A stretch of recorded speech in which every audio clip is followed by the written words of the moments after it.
प्रावधान आर्टिकल 25 और आर्टिकल 26 के अनुसार सभी को अपना धर्म मानने का अधिकार है और ये संवैधानिक अधिकार है।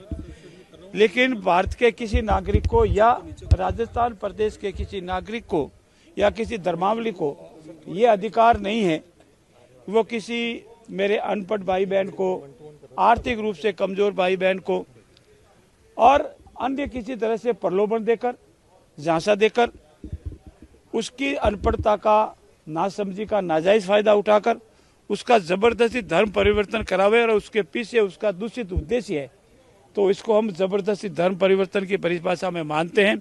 और जो कोई भी जबरदस्ती धर्म परिवर्तन करवाएगा वो हमने जो जैसी बताई 1 से 5, 3 से 10 और 2 से 7 वर्ष की सजा भुगतेगा, 25,000, 50,000 और 5 लाख तक का जुर्माना लगेगा। अगर किसी को धर्म अपना परिवर्तन करना है तो उसको भी अधिकार है।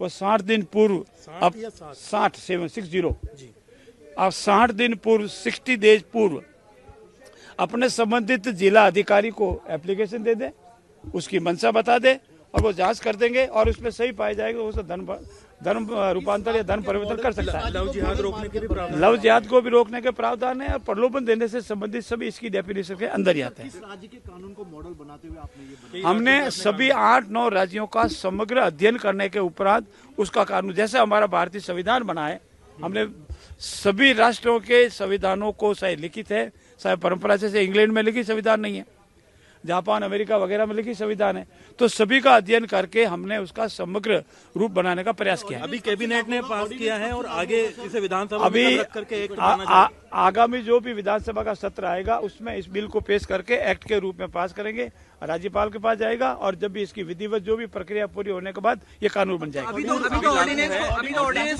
अभी लागू नहीं है, अभी लागू नहीं है, अभी इसकी कानूनी, अभी तो कानून रखने के बाद ही लागू होगा। अभी तो इसकी कानूनी प्रक्रिया पूरी होनी। आज कैबिनेट ने मंजूरी दी है, अब संबंधित विभाग में जाएगा, उसकी जो भी खानापूर्ति पूरी होगी, कानूनी प्रक्रिया पूरी होगी और फिर इस जोगराम जी, एक कंफ्यूजन ये है कि ये ऑर्डिनेंस मंजूर किया है या बिल मंजूर किया है? बिल मंजूर किया है, ऑर्डिनेंस मंजूर नहीं किया है। ऑर्डिनेंस जारी होता है, मंजूर नहीं होता ऑर्डिनेंस। ये बिल मंजूर किया है, नहीं, बिल मंजूर किया है। अगर कहीं भी कहने में सुखने है तो इसको दुरुस्त कर दें। ये बिल को मंजूरी दी है कैबिनेट ने, मतलब सीधा विधानसभा में ही आएगा, उसके बाद विधानसभा में भी आ सकता है। मुख्यमंत्री वसुंधरा राजे ने भी एक ये रखा था और पूर्व में ये मैं आपको स्पष्ट कर दूं, पूर्व में ऐसा कानून पारित हुआ था परंतु राष्ट्रपति महोदय से मंजूरी नहीं मिली, इसलिए वापस आ गया, उसको वापस ले लिया है और उसके स्थान पर ये नया बिल लाए। इसमें क्या क्या अलग कानून की जो वो करीब समान दूर कर लिया गया, सब दूर कर दिया, जो भी आपत्तियां थी उस सबको दूर कर दिया। एक लव जिहाद को लेकर के आपने कही, लेकिन जब विवाह या निकाह हो जाता है दो लोगों के बीच में तो वो तो ऑटोमेटिक धर्म, हम इसको धर्म, हमने, हमारा मुख्य उद्देश्य, हमारा जो आज का कानून है वो धर्म, जबरदस्ती धर्म को रोकना है, धर्म को बदलने से रोकना है। धर्म का संबंधित हमारा उससे लव जिहाद का तात्पर्य ये नहीं।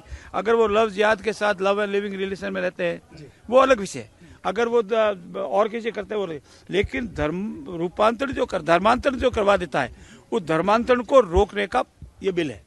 आपका बहुत बहुत धन्यवाद। किस जरूरत को देखते हुए लाना पड़ा ये बिल? क्या प्रदेश में ऐसे मामले आ रहे थे ज्यादा संख्या में? बहुत संख्या में आ रहे थे, विशेषकर मेरे आदिवासी क्षेत्रों में आ रहे थे, बांसवाड़ा, डूंगरपुर, उस एरिया में आते थे, हमारे यहाँ भी बहुत आते थे। सामाजिक अव्यवस्था होती थी, कानून व्यवस्था भंग होती थी, अनेक धर्मों में, अनेक समाजों में इस तरह से क्रिया प्रतिक्रिया होती थी और कानून व्यवस्था को कायम रखने के लिए भी जरूरी था, इसीलिए लाया गया। बीएपी और बीटीपी को काउंटर करने के तरीके के रूप में भी देखा जाए? नहीं, इसका कोई संबंध नहीं है।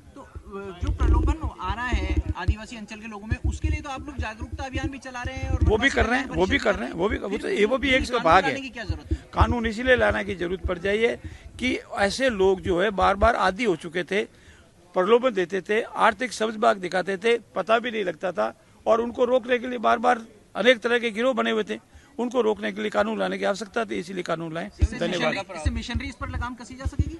नहीं, मशीनरी का कोई अगर पाइस वर्क करता है तो उसमें कोई रोक नहीं है, वो अपना अच्छा काम करे, संविधान में उसको अधिकार है, लेकिन इस कानून के परिधि में आएगा तो कोई भी हो सजा पाएगा। प्रावधान और बता दीजिए किस तरीके से? एक पहली बार करते हैं तो 1 से लगा करके 5 साल, मिनिमम 1 साल, अधिकतम 5 साल और 15,000 का जुर्माना।